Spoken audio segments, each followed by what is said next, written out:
The digital dollar is coming, and Whitney Webb called it out first.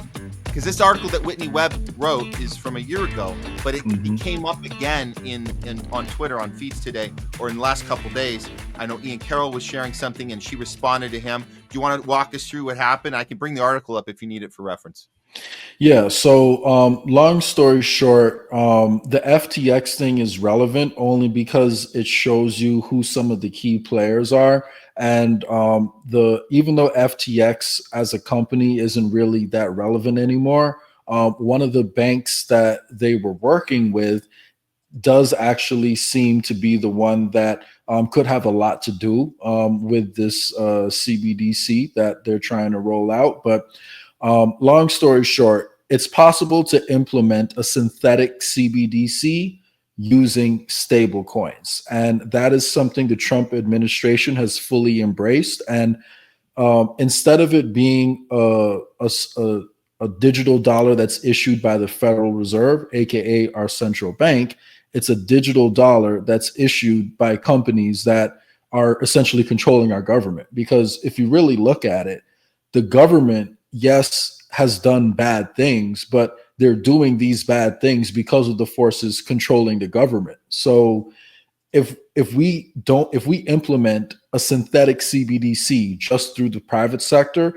that can still function as as money that can be censored, and controlled, then we still have the same outcomes. And just to give everyone a brief overview of what the danger is about CBDCs, imagine you get paid and you're only allowed to save a certain amount of your money. They make you spend a certain percentage of it.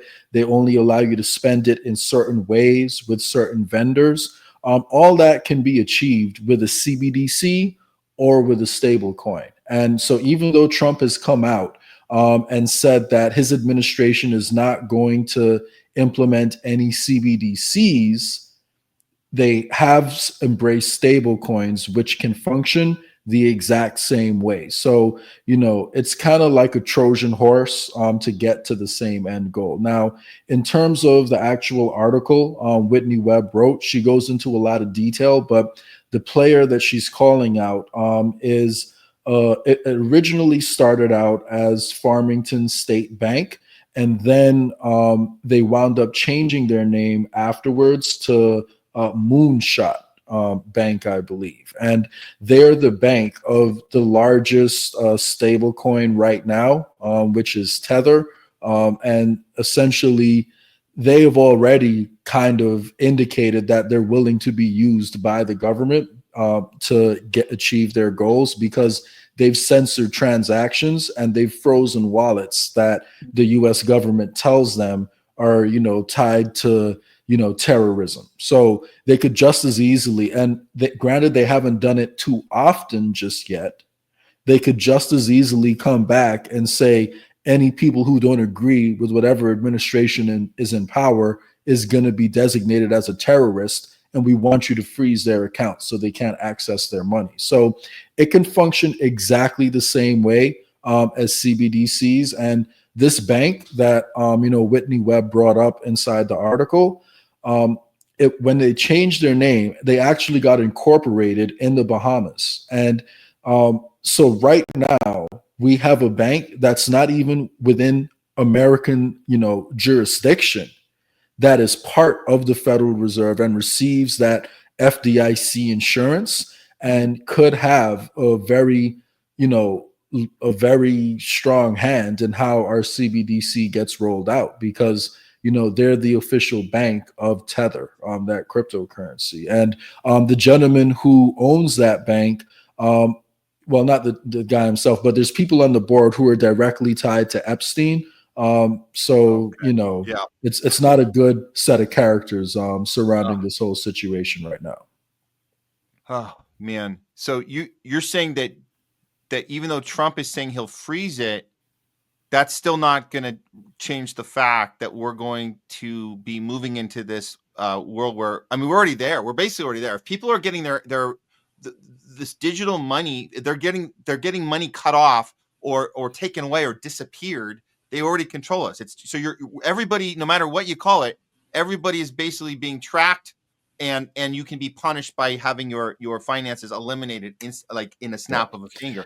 That's The the whole point, option, right? That's like yeah. no matter what you call it, that's where we're headed. Is there any way around that, or is Trump doing anything to So avoid the hope was that Trump was going to embrace Bitcoin fully and create a Bitcoin reserve. I know you remember that talk. So it? Right. in the big wave of legislation that Trump signed last week, he has now shifted tone from creating a Bitcoin reserve to saying that we're going to look into the possibility of creating a basket of different cryptocurrencies. Now, the difference between Bitcoin and other cryptocurrencies is Bitcoin is the most decentralized. If you and me, Matt, want to transact with each other, I can send my Bitcoin directly to you, and nobody can stop that transaction from happening because the network is controlled by miners who are located all over the world.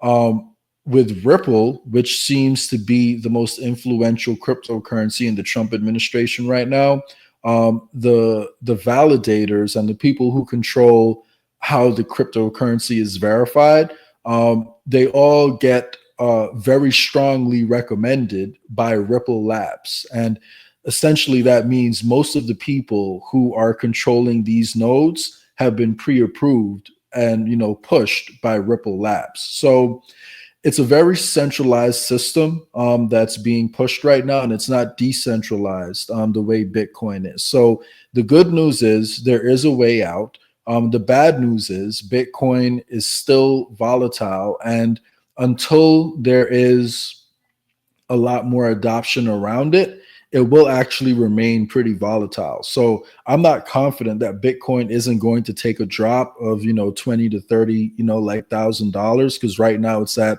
about 102, 103 last time I checked. So I'm not saying that we're past all the swings and Bitcoin is only going up from here, because it is a volatile cryptocurrency. But if Trump had followed through with his original promise to create that Bitcoin reserve and double down on Bitcoin, then there would have been a lot more capital in the market and the volatility would have decreased. And that would have been a lot more beneficial for Bitcoin in the long run. So I will never give up on Bitcoin. That being said, I am diversified. If people are wondering what to do with their money, I would say you definitely want some gold in your portfolio, which you can invest in through an ETF or PAX-G, which is a cryptocurrency that tracks the price of gold. So there's many different ways to do it, or you can just buy the physical thing. But you want to have some in that, some in Bitcoin, and then some in like hard assets. If you have enough money to get out there and like buy some land, and you'll be able to handle the mortgage, buy some land, like invest in hard assets. So, but yeah, the dollar is in trouble. The situation with OpenAI makes that a lot worse, because our best hope at kind of recovering our stock market was to outperform through tech. And if we keep losing to China in tech, then our economy is in a lot of trouble. So, and with all these wars that could be on the table, there's just more and more ways to spend money. And it doesn't seem like there's, as many ways for the government to bring in money. And when the government can't pay its bills, it just prints more money to pay the bills. So we're not in a great situation right now. No, not at all. I like your idea about the gold. I think that we got to figure out, be innovative in our ways that we can get as far away from our money being controlled digitally. The worst thing I saw that nobody cared about in the mainstream, they were mocking it on the Daily Show, but you remember the truckers convoy in Canada, you saw Justin Trudeau just cut off their bank accounts. And this was no regular bank accounts. We're not even talking about anything digital, just that they had access, that the Canadian government just had access to people's accounts, not to mention the GoFundMe. So you just go right in and just take it. This is dangerous money. We're just going to take it. And like, that's insane that you can do that, the government can do that, and then say that, we're just protecting the people. How are you protecting people when you're draining their bank accounts and freezing them? It doesn't make any sense. We have to get away from the banks of any sort, of anything that's digital, anything where you can log in and you're going to get something come up on your screen that says you can't access your account right now. Yeah. And that's going to go for Bitcoin too, man. That's not just regular coin or regular. Bitcoin is peer-to-peer though, so you don't actually need to get anyone's permission to send Bitcoin, to go from Bitcoin wallet to Bitcoin wallet. The key is most people don't actually self-custody their Bitcoin. So if you own Bitcoin through an ETF or you have it on an exchange, then you don't have your keys, as people say in the crypto community. The key is you have to have a cold wallet or a hot wallet where you're the one who actually controls the keys to your Bitcoin. So that's why it is different from those other ones. And, that example you brought up about the truckers in Canada, it was the government that did it that time. But when you have a private cryptocurrency like XRP and Ripple, and these people are invested in the same interests that are controlling the government doesn't even need to tell them to freeze someone's accounts because they're already on the same page as the government because they're all invested in the same thing. So whether you call it a CBDC or it's a centralized stable coin, the risks are like nearly the same. And the rift between Ian Carroll and Whitney Webb was Ian essentially steelmanned the argument for stable coins, that there's a separation between the government and private entities, and there's so much efficiency that comes with digital money that we just need to embrace it, and it's probably not going to be that bad because there's a separation. But me personally, I love Ian does some great work, but I do have to side with Whitney Webb on this issue because when you follow the money, in my opinion, it all leads to the same places, and the big banks themselves have actually been arguing in favor of the exact same system that Trump is now pushing. Like JP Morgan, Bank of America, they were all against the CBDC. They want exactly what Trump is pushing right now. So yeah, so it wasn't really like, if you wanted to, like play it out, they could have just literally set up this gigantic boogeyman that they were never really intending on pushing to make people scared. So when they come with their actual plan, you think it's a lot better than the alternative. So that's probably what was going on with CBDCs, in my opinion. Yeah. And I'm with you. I'm going to take Whitney's side on this one as well. But man, there's a lot. We got to keep our eye on this. This is such an unstable economy, unstable market. Keep an eye on Trump, the big moves he's doing. But I always appreciate your work, Jay. Thoughtful introspection and commentary we've had throughout the shows. And these were great topics today. I really appreciate it.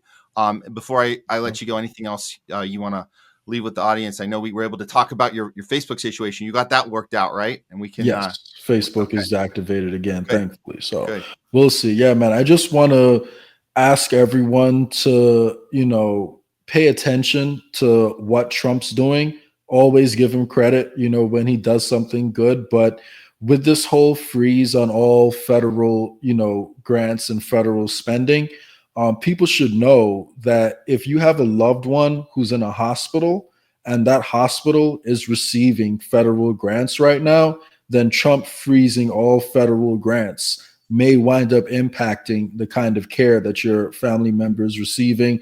If you are planning on going to school or you have kids who are planning on going to college, right now, essentially financial aid is also being affected by this. So, this blanket freeze on federal spending, while I do agree that there are big problems in the government that, we have to work out and we have to get to the corruption, doing it this way and just stopping all money going out, from the government could actually cause a lot of damage. So it would be better to actually have a national conversation about some of these issues and then come up with something that we agree on as a good path forward and then take it from there. Because if not, we could wind up in a situation where things get a whole lot worse than better. So pay attention to what's going on. Give Trump credit when he does things right. You want to root for the country and, give him credit when he deserves it, but recognize he's owned by the same people who own the Democrats. So follow the money. That's all I got to say.